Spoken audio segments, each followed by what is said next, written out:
Hello friends, welcome back to the many video guys and my YouTube channel guys. Today friends we are going to talk about guys vivo phone game Bluetooth setting guys, and today video title is guys how can we unpair guys Bluetooth speaker to our vivo phone device. Friends, you want to unpair guys your Bluetooth speaker to your vivo phones, and how can you unpair it today friends? I will show you, I will tell you guys. So before starting video friends, first of all go and subscribe the channel guys, click the bell icon, like the video.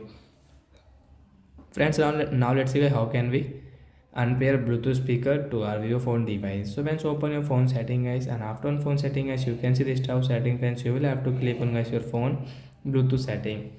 Once click on guys your phone Bluetooth setting friends, you can see that we have paired guys the JBL company speaker. So I will click on setting icon, and friends you can see guys this icon. So friends you can change guys your Bluetooth device name. If you want phone calls and video device, you can on and off from here.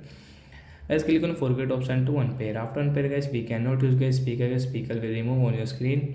And friends, come back friends. We now guys you can off guys your speaker. You can off your phone Bluetooth. You don't want to use, so guys you can unpair guys your speaker. After unpair guys, you cannot use your phone Bluetooth speaker with your phone guys. If you want to use guys, you will have to pair again. So bye guys. Thanks for watching the video. Bye guys.